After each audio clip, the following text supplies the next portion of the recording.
At this time, I'd like to call to order the Housing Authority of Champaign County Board of Commissioners regular meeting for Thursday, May 23rd, 2019, time is 3 p.m. Roll call, please. Chairman Lewis, Vice Chair Rose, Here. Commissioner Obuchowski, here. Commissioner Henry, Here. Commissioner Adair, Here. Commissioner Turnbull, Commissioner Chenoweth. We do have a quorum. Next item, approval of agenda for this meeting. I'll entertain a motion for that. Make a motion, we approve the agenda. Okay. Second. Okay. Roll call, please. Chairman Lewis, Vice Chair Rose, Yes. Commissioner Obuchowski, yes. Commissioner Henry, Yes. Commissioner Adair. Yes. Next, public comments on agenda items only. No agenda, no comment. All right, that's easy enough. Next item, approval of minutes from our regular meeting, April 25th, 2019.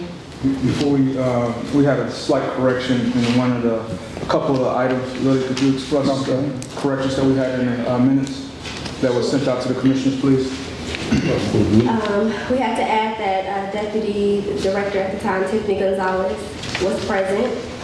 We added, it said February at the end on the certification. It said that it was on February 28th. We changed that to April 25th. And we added some information about the LAD and Newton and Robinson properties. And then I think Commissioner Adair was not present. Commissioner Adair was not present. Okay. So I would request with those changes being made and noted that you ask for the motion. Okay. For those minutes, sir. I need a motion to approve the minutes with the corrections as stated. Make a motion, we approve the minutes, regular meeting minutes, April 25th, 2019. Second. Roll call. Vice Chair Rose, Yes. Commissioner Obuchowski, yes. Commissioner Henry, Yes. Commissioner Adair. Yeah. Okay. New business, resolution 2907, approval of the 2019 MTW tiered flat rent schedule. Excuse me. That's an item that happens on a yearly basis as we get our information from HUD. It's setting a formula, and there allows us the opportunity to make our changes necessary to those flat tiered rents. I know a few of the commissioners had questions that we was able to answer earlier. I'm not sure if any other commissioners had questions before we move forward. No. Okay. No. Okay. Need a motion to approve that resolution? I'll make a motion, we approve item 5, new business, resolution 2019-07, approval of the 2019 MTW tiered flat rent schedule. Need a second? Second. Okay. Roll call. Vice Chair Rose, Yes. Commissioner Obuchowski, yes. Commissioner Henry, Yes. Commissioner Adair. Yes. Okay. Next item, Chief Executive Officer's report.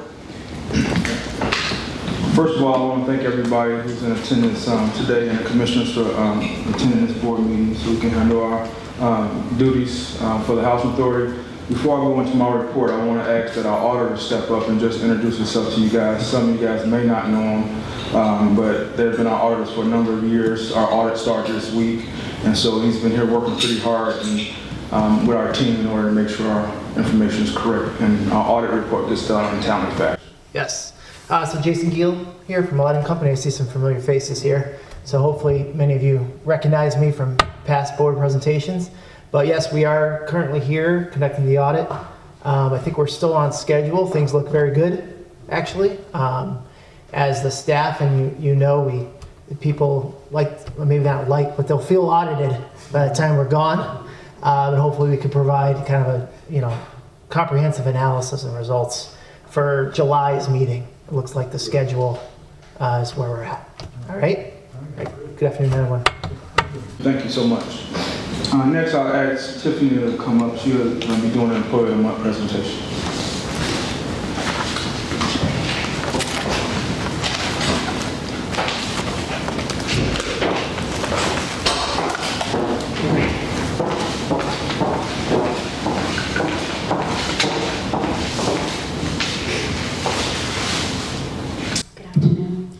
On a monthly basis, as you all know, the leadership team as well as the staff choose a person from the Housing Authority that has shown that they are Employee of the Month material.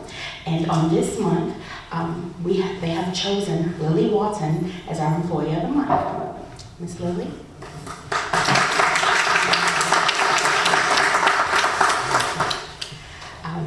Forgive me, I had intended to bring the comments with me, but they pretty much were all the same.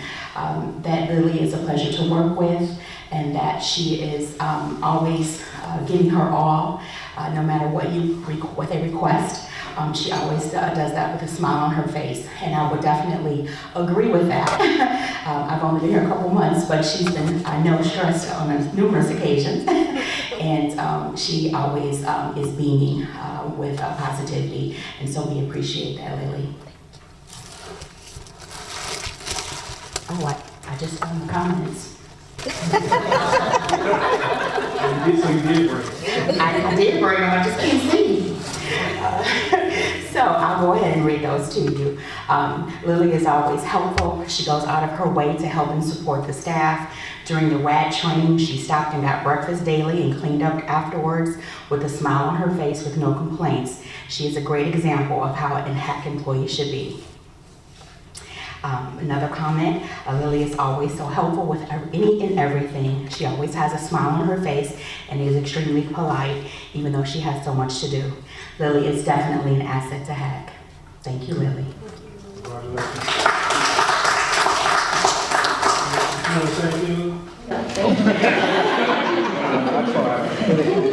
A couple other items I just wanted to mention other than what was in the executive director's report.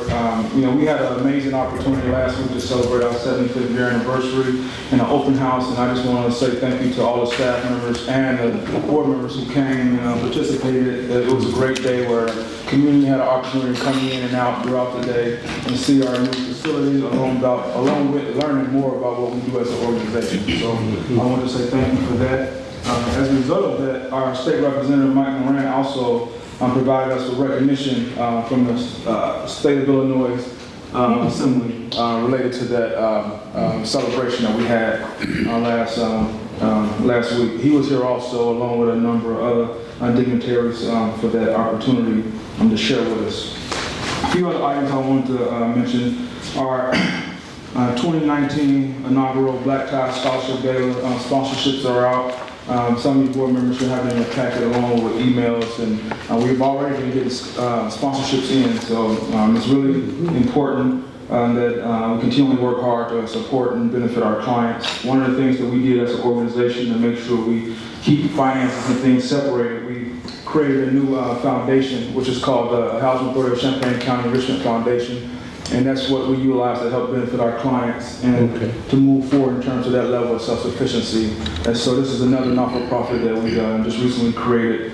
To have this, we can apply for foundation monies from Target, Walmart, and all the major companies in order to help our clients move forward along that level of self-sufficiency. So that gala is set for October 12, 2019. It'll be at, the theme of it is Building Blocks of Change. And it'll be hosted at the refinery. Yes. I don't know the address, I'm gonna see it right here. 2302 West John Street in Champaign, Illinois. And it's from 6 p.m. to midnight. Believe me, it'll be a great event, so I'm looking forward to seeing the board members and a number of community members and partners of the Housing Authority there to celebrate. Last Friday, not only do we have our open house, I was down at IDA in Chicago at the Illinois Development Housing Authority, where we received 3 new tax credit awards, one for LAD, one for Newton County, and one for in Robinson, Illinois. All 3 of those properties are outside of our county, but as we talked about our goal as an organization to have income that's not just federal dollars, that helps our organization move forward and deal with the client's needs and the individual citizen needs here in Champaign County. Together, those 3 developments is $30 million. So we're looking to break ground in the next year and a half or so for those developments. You'll have more information about it. In your packets and folders is a development descriptions where you can see the details of those developments. All 3 of those developments are for senior properties in those various communities. The next we had, as we mentioned, we wanted to move forward in terms of some business development opportunities for the Housing Authority with the dwindling HUD funding. We also submitted an application or a proposal to manage some properties in Danville. We had an interview with the property owners to do the property management later this week. We'll be looking to hear from that property within the next week or so, whether we are awarded that opportunity to manage that property up in Danville. It's a 30-unit development. It's all single-family homes, and we're looking forward to expanding our reach and expanding our opportunity to gain income along with providing the service that we already know we have in terms of management, development, and looking over some of the most vulnerable clients that we have within our state. Next, you see this beautiful community room, and it's not just for our personal use in terms of the Housing Authority. We want to make sure we share it with the community members, community leaders, and other not-for-profits. So working with our attorneys, we did come up with a meeting room use agreement. So when individuals request the opportunity to utilize this room. That's great. So they can. People ask all the time for meeting space, so. Oh, yeah. Always need meeting space. What's great, this room is divided, so we can't host 2 meetings in it at a time. And it has access without accessing the main office. So there's really no fees associated with it. There's some requirements about cleaning. The only fees that may occur if a staff member have to come up and clean as a result of somebody's using it, or if we have to open it on a weird time where we're not here, it may be a charge for emergency maintenance to come out, or somebody, if one of the staff members aren't willing just to come, we may have to have somebody come open it and close the building. So other than that, we don't expect to have any charges. We just want to make sure that the citizens, not-for-profits, and the community members know that this building is here to be used for beneficial activities, not for parties and things like that for individuals, but for community gatherings and meetings and things like that that benefit our community and continue to allow us to grow. Lastly, I was very excited to find out that the National Association of Housing and Redevelopment Officials awarded the Housing Authority of Champaign County with 4 awards of merit, 4 national awards of merit, one for the Emergency Family Shelter Art Therapy Program, where we work with our seniors and to ensure that they have opportunity to paint and just enjoy their time there. It's a great form of therapy. Our process in terms of our electric file conversion and the development, the manor at Prairie Crossing, that's the new development that was recently opened about a year or so in Muhammad. And so that's exciting. In Boston, this summer we'll be receiving those 4 awards. And because of the great work our staff done here, along with the partnerships we have, 2 of those programs was nominated for possible awards of excellence. We will know if we receive awards of excellence. That's the top award that you can receive for programming in terms of the National Association of Housing and Redevelopment Officials. Those 2 programs was the Emergency Family Shelter, along with the manor at Prairie Crossing. So I'll keep you guys up to date if we were to receive those awards. And thank you again for all the staff and the community partners, because at the end of the day, it's all of us working hard together to make things like this come to fruition. While down at the Illinois Housing Development Authority, we had mentioned that we want to continually create opportunities to train our staff, cross-train, and train other members of the community. I know this is something that our Commissioner Chenoweth was really excited about, but the statewide referral network training, IDA has scheduled it tentatively for June 22nd. It will be held in Chicago. IDA just hired a new person to oversee the state referral network along with the Section 811 program. We'll be reaching out to community partners so we can make sure all the seats are solidified with our partners so we can ensure that we manage these programs in the right way. But IDA did really come to the table for us to provide this free training. We have to travel a little, but we are getting the training that's necessary to help build a united force and supply our clients and our community with the housing resource they need. Lastly, yesterday, Dorchester Management was in town, and they're the management company for Hamilton on Park, Providence at Sycamore, and Thornberry. We met with them and talking about the changes that we made as an organization in terms of our screening policies They're very excited about some of the changes we made where we can have an opportunity to lease up those units that remain vacant constantly. And it was very nice. They have a new chief operating officer. He came to town. He's very experienced and knowledgeable. And he has that servant leadership type role. And one of the things he did mention is that with so many families on those sites, he wants to partner with us to ensure that they have services on that site for the young people during the summer and other type of programs for the community. So that was something that was very exciting, and I was very proud that, when he came, he talked about how great our staff was. He commented, Kendra, Tamika, Tiffany, and just all the staff that he had the opportunity to interact with in our lovely facilities this year. He's new to Dorchester, and we're looking forward to a great relationship into the future.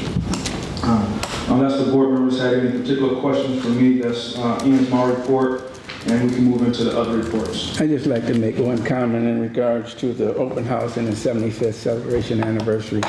I got a chance to stop in during the day when they were preparing all the decorations and everything, and I just want to commend the whole team. It was a team effort, and I was really impressed. And it carried right on over into the evening when other dignitaries and people came to the open house, and it was very well organized. It was like a tag team approach. Each tour might be start, I don't know the location, but they would go through their section, and it would be, and all of a sudden you'd be in another section, and then somebody else would pick up the baton and carry it right on through. And I was really impressed with that. And the way this whole process is developing and coming to fruition is certainly very, you have to give credit to our CEO for that, but at the same time, the approach that he's used with building a team is really very electrifying to me, and I hear nothing but positive comments throughout the city, Champaign and Urbana. So I just wanted to throw that out. I like to tag on that too. I'm sorry. I like to tag on that too because building a team is very hard. You have to get committed people to want to do good things, and in order to get committed people, you have to treat those people well and give them initiative like David does. He gives them initiative for being Employee of the Month, let them know they are recognized, let them be a part of something. And I'm not just throwing it out there like that, but I'm saying it's almost like the Michael Jackson dancers. They were bonded. Every move they did, they were, I'm just throwing it out as an example of people being connected and together.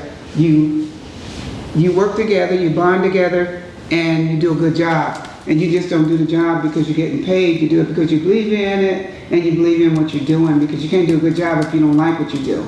And people need to be recognized for that. Because before, our turnover was so bad, people didn't stay here and they wasn't doing what they're doing now. So something is being done differently where people want to stay. So that's a good thing. So what I want to say, we brought David here, and David has done a wonderful job. This man is so awesome. I'm just fearing one day that he might be leaving because he's growing so big. Somebody's going to want him, and if we don't take care of him right, I wouldn't blame him, but I'm just saying he's doing a wonderful job, and we don't know how long he'll be here, but while he's here, let's enjoy him. Thank you.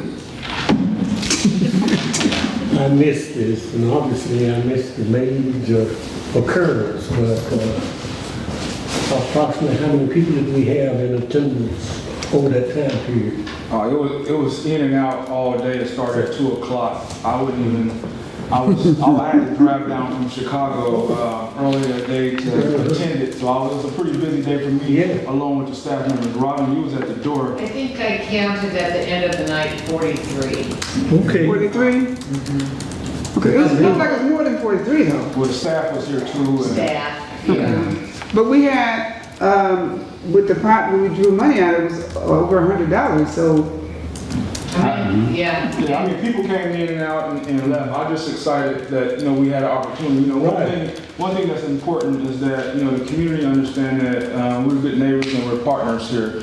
And, we don't want to be isolated and sit here It gave us an opportunity, one, for the community members. You know, people I've never seen before just walked in and wanted to see the building and ask some questions. Our staff did an amazing job of putting displays together, answering questions. They was able to see what we invested in terms of this building. It was contractors and landlords, and Okay. I mean, it was a great opportunity. The two mayors, were they here? One of the mayors was here. They had another event going on in Champaign, but both cities was represented. Very good. The police chief came from one of the cities, and neighborhood services staff was there. So Okay. it was really great. You know, it was a great opportunity. And I know that, you know, anytime you have a operation that's going on, I mean, if you look at the Patriots, you know, they look at Tom Brady as, you know, the smartest and the best person. Yeah, he's the quarterback, but it takes that team. He wouldn't get the ball off if he didn't have people blocking. Right. And that's one thing that I was fortunate in coming here. Not only did I have a good support system in terms of the board members that brought me in and support the efforts that we're making, but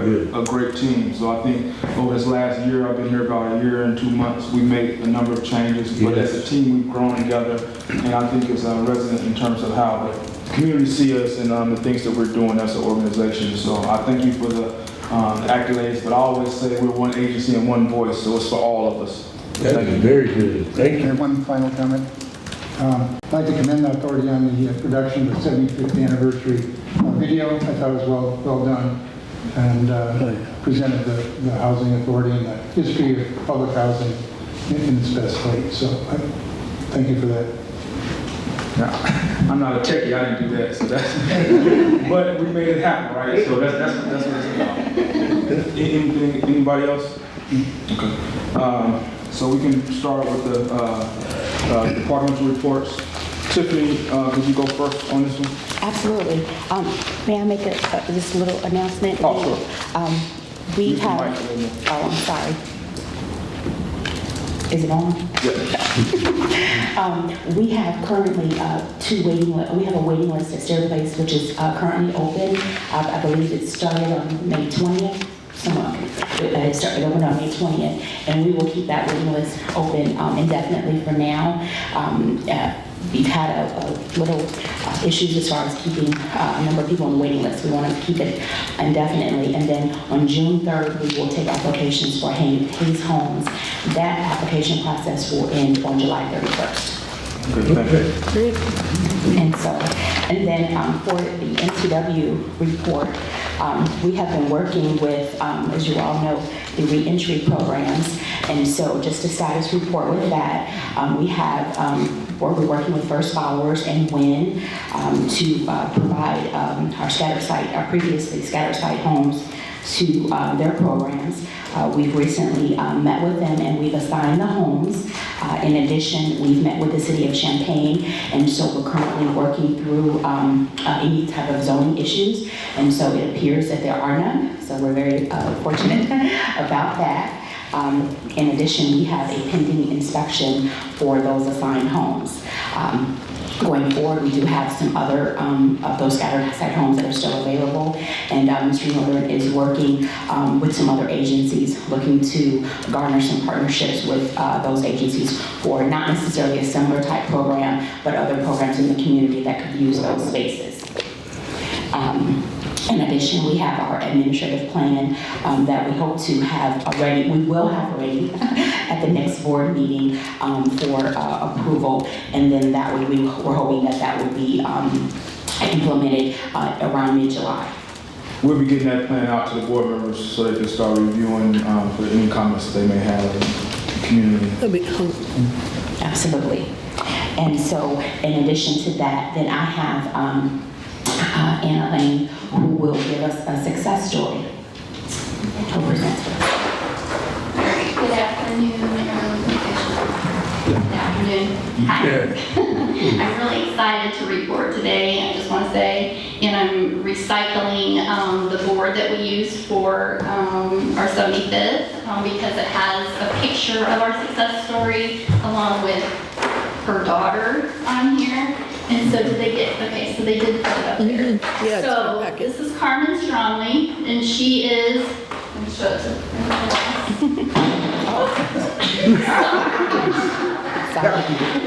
my entertainment there. Okay, well anyway.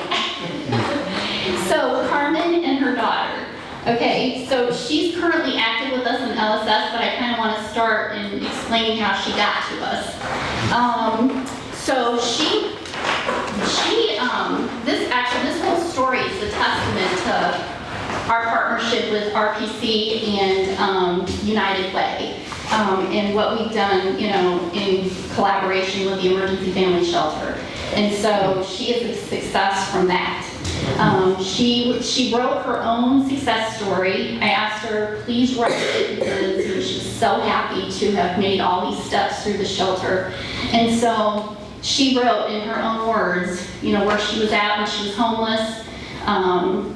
She had nowhere to go. She was, had been in an abusive situation. And step 2, she met a taxi driver who informed her about the Emergency Family Shelter and linked her up, and she contacted them. And so in a couple weeks, she was able to get a unit at the 8 shelter units that were available for her and her daughter. After that, she went to the transitional housing units at Maple Grove Apartments with the assistance of Robin and Patricia, who helped with those units. She got to stay there for, it was a little over a year, because she was one of the first people that became eligible to receive a tenant-based voucher. So anyway, so that's the last step that she was in. So when she got the housing choice voucher, she then went out and found her own apartment, and like it shows there, in her own words, she was so happy and relieved that she actually found a place to permanent housing. Now, with the shelter, the process, after they get a voucher and they lease up an apartment, they have 1 year to become compliant with the move to work requirements. The biggest success here for Carmen, she worked the entire time. That I don't know how she did it. Through all those steps, she was homeless, she went to all, we did not require that of her until she got the tenant-based voucher, but she had 2 jobs at one point, and then, like she says at the end, now she's working a full-time job. She remains with the full-time job. She keeps in contact with us by email, asking us for different resources so that she can stay on track. And so, for that, she's our success story. Thank you.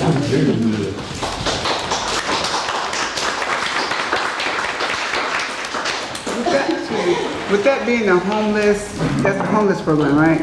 One that I spoke to. Yeah, the only thing I see, and with experience with the homeless program, there's a lot of single people out there that can't get home, sleeping in parks, and we need to do more about that, because I've experienced that. And with me being in housing, knowing that we don't have enough stuff for single people that's over 20 or whatever. Everybody else has stuff with them. So we need to address that more. Well, I can say one thing is that I'm excited because we have a full staff and a team on the ground working to build partnerships, and we're not ready to release some of the goals related to our new MTW activity, but when we release them, I'm pretty sure every board member here, along with the community partners, will be excited about the people that we have at the table. Tiffany mentioned those additional homes, and we have a number of exciting programs that meet some of the needs that you mentioned and some other needs that our clients have that we've been meeting with, discussing on how we can make this stuff come to fruition.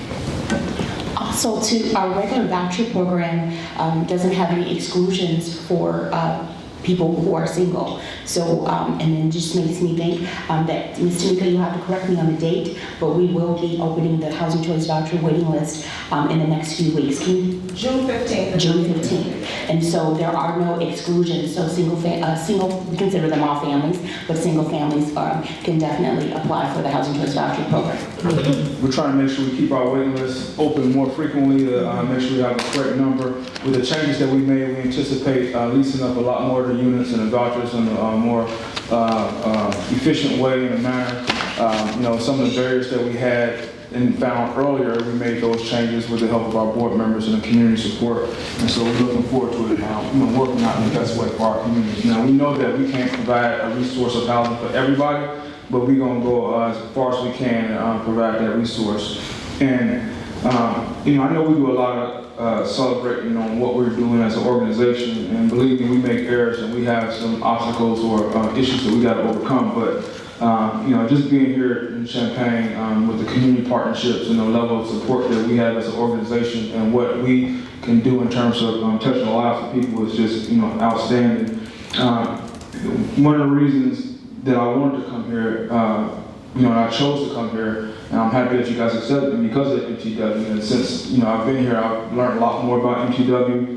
Just last week, I was on a webinar along with 2 other executive directors from the MTW agencies where we were teaching other housing authorities about the new approaches of Cohort 2 agencies that's coming out. HUD is getting ready to release an opportunity for another 100 housing authorities. And so the Champaign Housing Authority is one of the small housing authorities that's MTW, especially compared to Chicago's and Philly and Atlanta and places like that. But we're at the table so much. In Boston, when we go to the conference, the University of Illinois, along with myself, will be on a panel discussing the research component of our organization. Commissioner Henry, along with myself, will be on a panel discussing board and executive director CEO relationships. And we didn't ask them for that. They called us and asked us to do that. And then, lastly, we also, the House Authority will also be on a panel with the Oakland Housing Authority and I think the Cambridge Housing Authority discussing MTW. As it moves forward, it's really important that the information gets out and as HUD makes changes. So I'm excited about the activities that we have coming to fruition. I'm excited that we're in the forefront of what's going on. While we're at the MTW conference in Washington, D.C., HUD selected us to also be a part of the video that they will be showing Congress and other people about the MTW program. So, the Housing Authority of Champaign County does a great job and we're on the map. And so everybody in our community that we serve and our board members and staff should be proud because, every agency don't get this opportunity. So I just want to say I thank you to staff so much.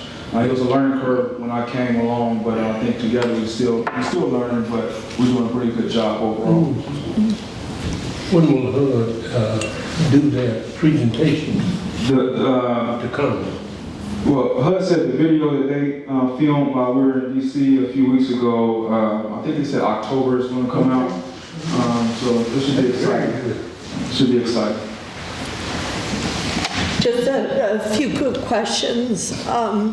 And I'm so glad to hear about the statewide referral network training. The event was fantastic, and I love that we're making this community room available, so thank you for that. On the topic of moving to work, since there's so many communities that will be starting to go online with Move to Work, I just wonder if we can talk from a business perspective about actually on the clock consulting with other agencies and having consultant fees that come into our county, consulting with other, so I'm all for giving information away for free, and certainly we do that at conferences, and we should, but I'm also looking to increase the number of vouchers and support that we can serve for folks here, and my guess is that there's a pretty, the entrepreneur in me is buzzing right now because I think there's a lot of folks who want to move in that direction, and it would be great if maybe our team could actually bring in some income for the Housing Authority consulting on the clock. So just an idea for us to consider. So a couple of questions. Hayes Homes, and I wanted the public to know this, that's why I'm asking publicly. Is there eligibility criteria or is it senior disabled housing? Yes. So it's 55 and up then? Yes, both Hayes Homes, and please someone correct me if I'm wrong, Hayes Homes and Steer Place is both 55 and up. Correct. Okay. So. And they're 1-bedroom units. 1-bedroom units, great. So just for, sometimes you'll get a lot of people on June 3rd if there's a wait list. And then for I'm really happy to hear about the Moving to Work initiative related to reentry moving forward. Are there 2 homes assigned at this point? And how you mentioned there are several. How many homes are available and how many have been assigned to that project so far?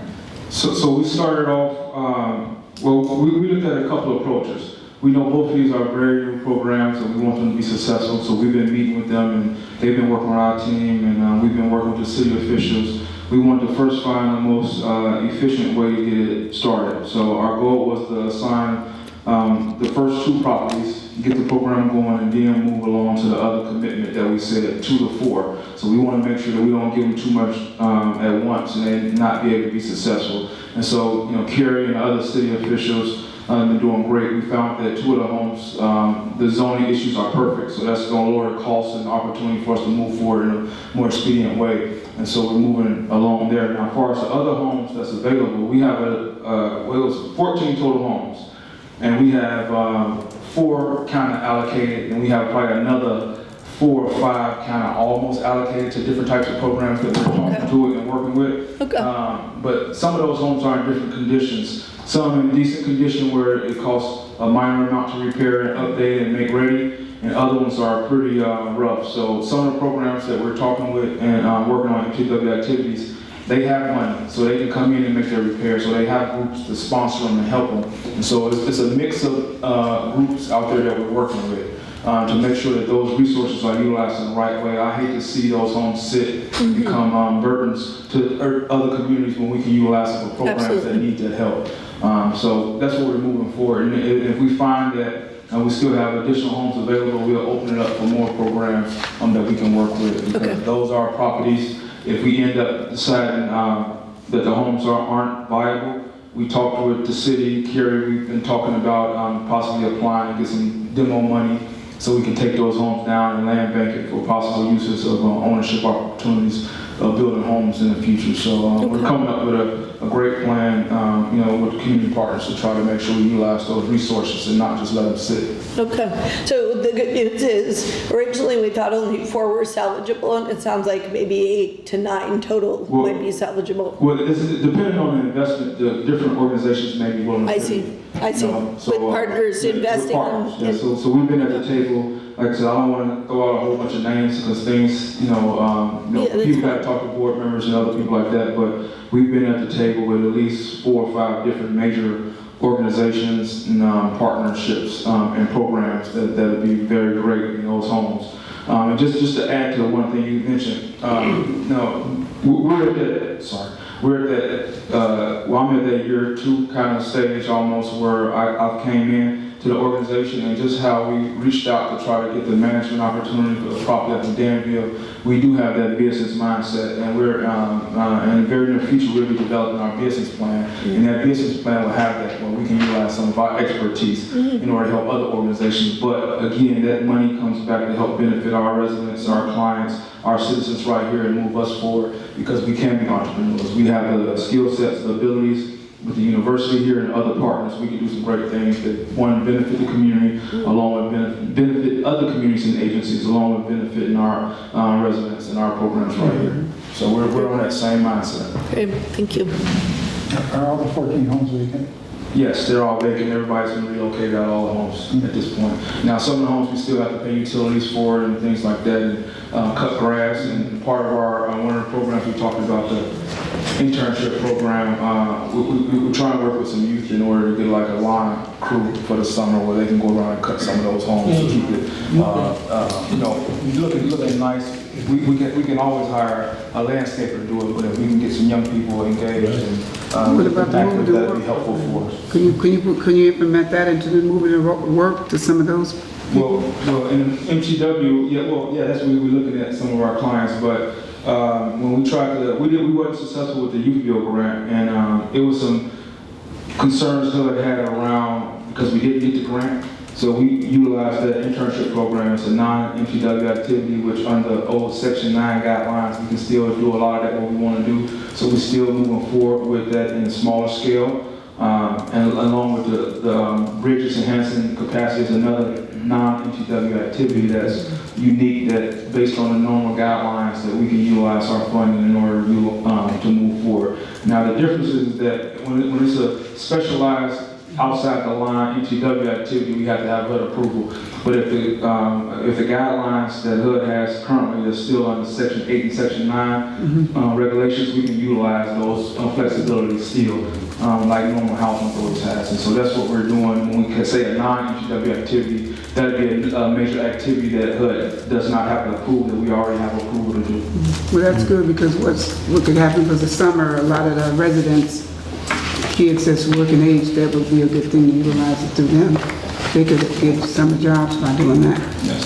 So that's something that we're totally looking at. And again, we partner with a lot of people in the community that, not reinventing the wheel, we just want to partner And we got the resources that's in terms of properties and clients we can obtain access to, and so we want to make sure we do all we can as an agency in this community.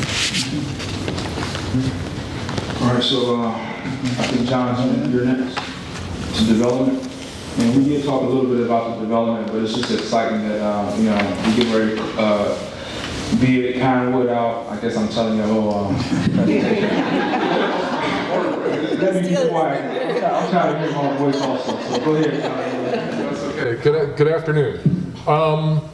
The report is in your packet. I'll just update it a little bit because the sun came out for about an hour and we built 15 houses. So it's Bristol, we're up out of the ground, so that's going very well. Moving right along. At the Haven, we actually have the buildings, they have building numbers. Building 3 is one of the supportive services buildings, the one-story ones. It's the furthest one in the back. I was out there for the draw meeting yesterday, I guess, and so they're almost ready for insulation and drywall, so that's moving right along. Building 2, we're 100% complete with all the undergrounds, and they're framing it today. And then building 1 is a 3-story senior building, and the building pad, it's 100%, it was 100% yesterday, so a little bit of good weather, and we're moving right along. Oakfield Trace, it says right there, we're just waiting for the money. Pinewood, that's the project, the supportive housing project in Urbana. I should have a resolution at next month's meeting for a construction contract for that. And then you also have the information on Ladd and Newton and Robinson. And if you look at that, where it shows the financing and the developer fees, it's a pretty lucrative deal for us, what we can do as a development partner. We make money, so that's a good thing. And cash flow. Yes. And cash flow. So, and that's pretty much it for the development. You have it in your packet already. So, and as far as maintenance issues, like I said, we have monthly meetings, and we talked about our HQS inspections. We had an inspector that was very overzealous, sort of. So we had some corrections to make there, and I just talk about things that we need to tighten up a little bit, like attendance. We start at 8, not 8:05, that type of thing. So, and we have been increasing our efficiency just by moving some people around, and even something as simple. Two guys traded vehicles. The person that goes to Rantoul, we swapped trucks. He gets twice the gas mileage, so that saves us probably $1,500 a year, just trading trucks. So we try to pay attention to little things because they add up. And then we are going to go back to our old inventory system. So we've been spending a little bit of time straightening up the shops to get those back in order. And I believe that's it. Hey, John, I want to just add one thing to your report. John mentioned that we had an HQS inspector that was a little overzealous. And, we found that because our organization is unique and we converted to RAD, we have affordable housing development, and sometimes there's a conflict of interest where we can't go out and do some of our own inspections, so we have to have outside parties. So, sitting down with our team, we said, hey, why don't we use that opportunity to create some resident-owned businesses. And so we've been working and talking with Nan McCann Associates, and the team is developing the program now where we're already bringing a trainer in and train our staff and cross-train. So we're going to select 4 residents, 4 of our clients to train. 2 of them will be equipped with business opportunities, and then we can contract with them to allow them to do that third-party inspection. So like I said, with the flexibilities we have, with the mindsets of the staff, trying to come together to solve issues. I'm just really excited about the opportunities we have. So we'll be able to, move forward with that and help individuals, clients that we have create more income. And based on HUD guidelines, we're able to help create and start resident-owned businesses. Mm-hmm. And I didn't mean to step on anybody's toes, including the inspector. They just didn't understand. They were still doing REACT inspections, and I told my guys, it's like, I handed out the protocol, and I said, this is way different from REACT. I said, don't be afraid of this guy. So anyways, it's all good. All right. Thank you. Anybody have any other questions for John before we sit? Okay. All right, thanks, John. I think what Tamika, you next? Good afternoon. You have the reports, just a few updates with the wait list. We are down to 335, and that's between two different wait lists. One is the MTW one from 2016. That one now has 235 on there. All eligibility packets have been sent out, so we're just waiting for them to either A, be returned or remove them once a certain time frame has passed. And then we have 100 left on the mainstream that is active. And then as far as the mainstream goes, we have 13 that have leased up. Total of 28 has been approved and with the vouchers issued. So we're just waiting for them to lease up as well. Some have already turned in their request for tenancy approvals, and so we're just waiting for the inspection process to go forth. And then also with the VASH vouchers, the VA, they are sending over one applicant to fill one of the vacancies, and then they're working on the other.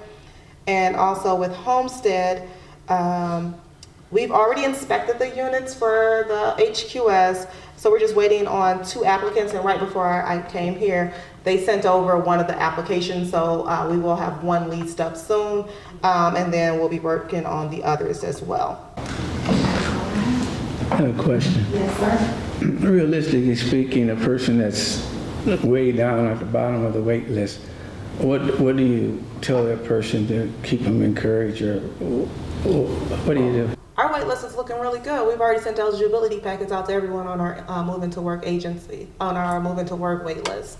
So all they have to do is bring us the information so we can get started and invite them to a briefing. So with that being said, what you're saying is that we have the funding available to lease up everybody on our current waiting list, and that's our goal, and that's why we're opening our list again. Now, the only drawback is that if we have enough landlords in the community that's willing to lease to those clients, and that's one of our next steps that we're doing, landlord recruitment and educational components. We did a landlord video, and so we're just trying to make sure that we have enough available resources, meaning landlord rental opportunities for our clients, because we have the funding to lease them up. Okay. That's good. So another thing is, though, on your wait list, how many people are you taking? The one that's open, 1,500 is the number. It's going to be a lottery, so everyone has an equal chance to get pulled. Okay. We're going to keep the waiting list open, just so everybody knows. There's no need to have 15,000 people on the wait list, because it'd just be an administrative nightmare, and it's really, not being truthful and honest with the community. It'd be 10, 12 years before everybody get through it, and it costs the agency. We'll spend more money managing it than trying to house people almost. But so our goal is to leave it open for an amount of time and then have that lottery and make it fair. So and lastly, we're going to keep about 1,500 people on that list. And one of the good things is that since we handle and manage our systems ourselves, whenever we need to, we can open and close our waiting list to add more individuals on it. Okay. Very good. Mm-hmm. Thank you. Thanks. I believe Robin. Robin, you're next. Hello. I really think really from my report, the only changes that have happened is I've collected more money for Oakwood Trace and Maple Grove. So my outstanding charges for Oakwood Trace is down to $274, and for Maple Grove is $37. One thing too is that we did recently enter into a new contract with for the emergency shelter with Regional Planning and United Way and the Housing Authority. It's a 2-year contract, and now one thing I'm very excited about is now the when they're ready to move on, they can either receive a tenant-based voucher or move into one of our complexes and receive a project-based voucher, which I think is going to get them to move in quicker, because if we have vacancies at our with the project-based vouchers, it's going to we can just move them right over. So, and another thing which is good for the new contract is Regional Planning is now going to pick up the electric bills for those shelter units, so we don't have to do that anymore. So that'll save us money. Thanks a lot, Robin. Yes. I'm sorry. No, good. I just had a quick question. So for folks who are at Maple Grove or coming out of emergency family shelter, what are I'm looking, I bring this up all the time, but we have 140 vacancies for project-based vouchers. So we're basically paying for 140 units that are vacant as of the time that report was done, which is like so painful to think about, and knowing that actually is about the size of our homeless population in this community. If we don't include couch surfers, if we include couch surfers, it's greater. So I guess my question is, what is the process by which folks could move into some of these vacancies? And are there barriers that we face, like eligibility criteria or tenant selection criteria at those vacancies that make it difficult for us to move folks into permanent housing from these more transitional housing units? Well, go ahead. Well, I think that's one of the things that we did. We looked at our issues and we've had that vacancy issue for a while. And so we made a number of changes to help with that process. And Dorchester's probably one of our biggest partners in terms of the vacancies, and that's why they were down here working with us, was updating them on those changes. So we really feel that we kind of resolve some of those issues. Now, everybody may not be able to obtain housing because of the screening process, but we opened the opportunity up largely, so more clients, and we can lessen that vacancies that's just sitting there. And that's one of the things I told Dorchester yesterday. We met. I said, we have all these people sitting around here needing housing, and we're paying for units that's vacant, so we have to work together. Yeah. We did our part, and they was excited to know that we changed our admissions policy related to the work requirement. But that was one of the biggest barriers we were having. People just wasn't working for 6 straight months. Yeah. Now we can get them in a program and then work with them to move forward. So it may take us a few months to get it all fine-tuned, but I believe we're moving in the right direction now. The only thing that's hard is that it takes time to get those changes. We even, in our admin plan, we're coming up with a different way to do security deposits for our properties that we own, so we can lessen that barrier for our clients also. So we're trying to do what we can. We're listening to our clients, our community partners, and our staff when they find out those barriers, so we can move forward with it. Great.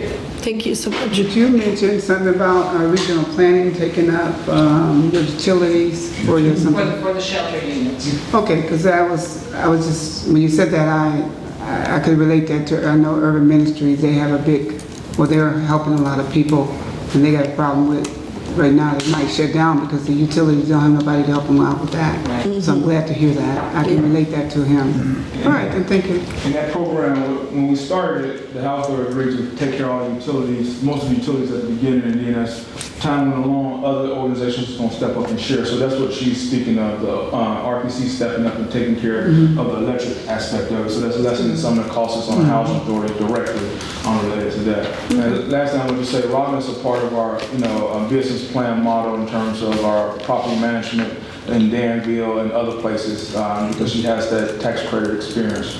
And so I'm excited, we sent our proposal in, and Tiffany alone also will be here to help us. She brings her expertise too, so that's another way that we can continue to gain money to help more clients here in our community. And as we grow and get more capacity of units that we manage, then we can hire more individuals, and hopefully we can get those individuals right from our own ranks in terms of the clients that we're serving. So that's right. That's good. Pat. Patricia, sorry. See, we have 2 Patricias, one we call Pat, one we call Patricia, so I just end up saying Pat all the time and I get in trouble, but I apologize. Good afternoon, Commissioners. I'm so happy to be back.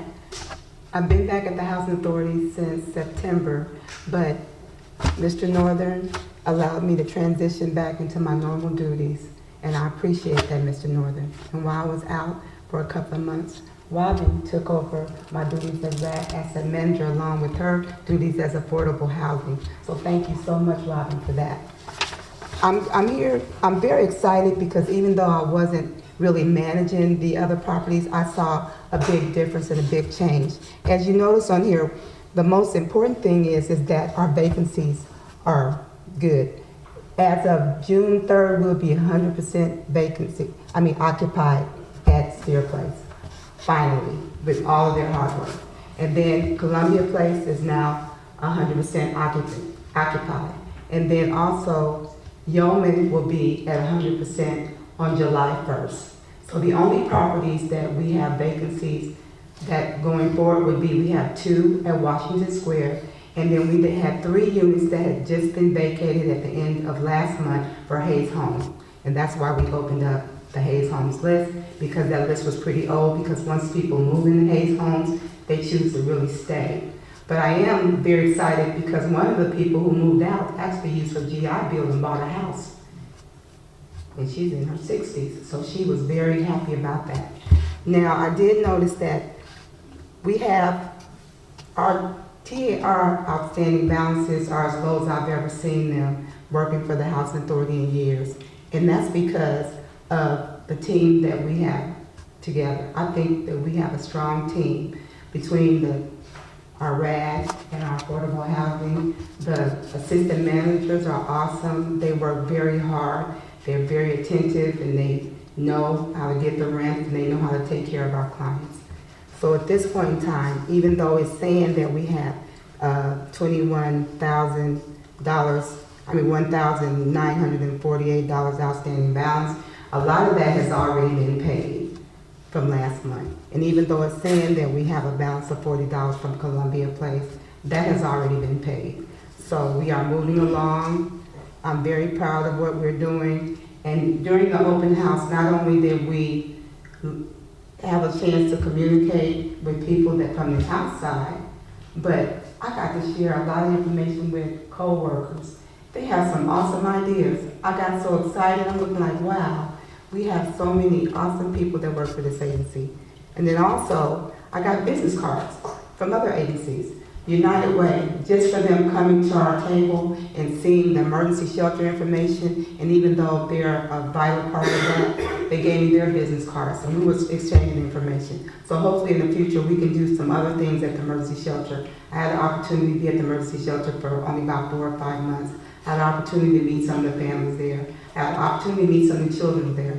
And we're gonna work together and do some more things. So I'm very excited. Thank you for all your support and staff. It's good to be back. Thanks again. And that's the end of my report. Oh, thank you, Ms. Purple. I appreciate that. Any questions? That's good. All right, thank you. Next, we have our financial report. Before Matt starts, I want to just follow up. Last month, we had a discussion about our model rehab program. And so we went out and met with Homestead and talked to the manager. We plan on going and meet with some of the commissioners, also just to discuss how we can work together to better that property and better the opportunities.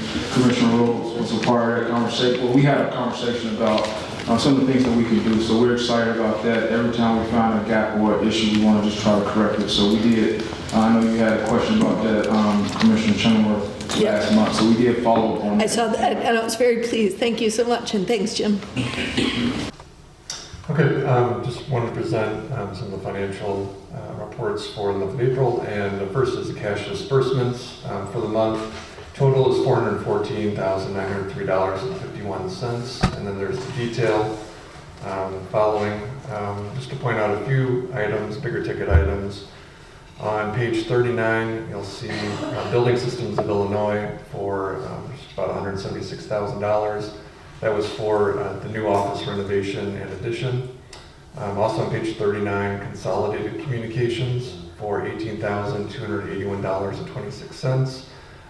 Just under $16,000 of that was for a contract that we had them do all the computer cabling, the network cabling in this new office. All that had to be redone, so that was a contract where they came in and did that. They had also, last month, had presented, and they had also a contract where they had done all the phone systems, so they were involved with both the phone and the computer system cabling for this new office. And then last one on page 49, also for Building Systems of Illinois for $113,447. That was also renovation and addition work for the new office.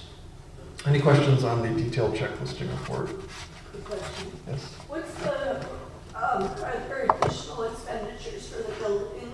And also, what has been spent to date? Where are we at in terms of the total expenditures for renovations and improvements of the building? So you're asking if there's any additional ones still to be paid? Yeah, I probably should have asked that in the opposite way, which is what have we paid to date, and is there any more that we have to pay, is the question. Sure, yeah. A lot of the, I guess the smaller items, I mean, there's things that came up in terms of, cabling and signage and things like that. John's the main person I would defer to on the actual office renovation addition. I want to say there's 200,000 left in that, or? I'm trying to think. I have one more. Why don't we research it, get the correct number, and then send it out to the commissioners, and then next month we can report it, just so we won't be On the fly. Okay. if that works. Yeah, so it'd be fine. Professional. Yeah, as you can see, a lot of it's been done. We still have there's still some parking lot work that's kind of the big piece left to do. Okay. But we'll get that information. Any other questions on the checklisting report? For the budget to actual, I just wanted to point out a few things. One of the big things was regarding payroll and employee benefits. We did have higher amounts for this month because all of the pay increases for 2019 were approved in April, and we had paid retro back to January 1st. Those are all approved. And so those amounts were dispersed in the month of April, as well as you had the increase. So those amounts were higher for the month of April than normal, but if you look at the year-to-date totals, we're still in line with our budget. Also wanted to point out in the water, you'll see this in the property management line. It's under utilities, water and sewer is higher than normal. And when you go to the affordable portfolio, you'll see where that is coming from is for Oakwood Trace. We noticed that we weren't receiving water bills, and we found out that they changed our address for some reason to a PO box that we had never heard of. And so we tracked those down, but there were 4 months worth of water bills that we had to pay in the month of April. So that's why that amount was higher. And then lastly, also related to the new office, under other contract costs, back on the HACC total, there was a higher amount for other contract costs. You see just over $4,000, and that was related to the new security system in place in this building. Any questions on the budget to actual? Just one other question. The multimedia marketing group, it looks like we spent $7,500. I recall that we had like a flat payment structure with them, that we had them on retainer. So can you explain why there's so many different invoices in 1 month for the multimedia marketing group? Yeah, we actually don't have them on a flat retainer. We do have it. They're by project. So there was one with the 75th anniversary. There was one with a landlord video that was done. So those were the 2 big from this month that are billed here. Okay. Yep. Okay, thank you. Originally, we had a contract with them that was not to exceed, but we changed it to a deliverable-based contract so that we can, assign each project. I don't know if any of that was paid this month, but they're part of our website design. And so, they had bid on some additional projects with us that we're working on also. Okay, thank you. Any other questions? You have anything else, Matt? No. Okay. Well, we had a brief conversation with the auditor, and Matt team along with the other staff is doing a great job so far. Based on what the comments I had with the auditor when we sat down and met. So thanks again, Matt, keep making sure our numbers stay right. So and that audit. So thank you. I need a motion for approval of the financial report. I make a motion to approve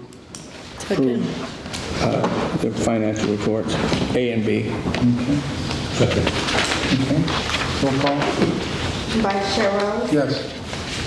Commissioner Ovechowski? Yes. Commissioner Henry? Yes. Commissioner Dare? Yes. Commissioner Turnbull? Yes. Commissioner Chenoweth. Yes?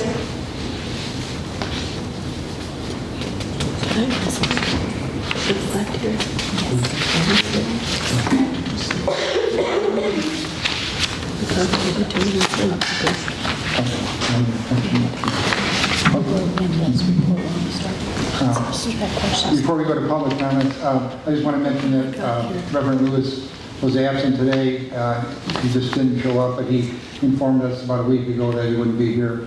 He had a conflict today, so just wanted to mention it.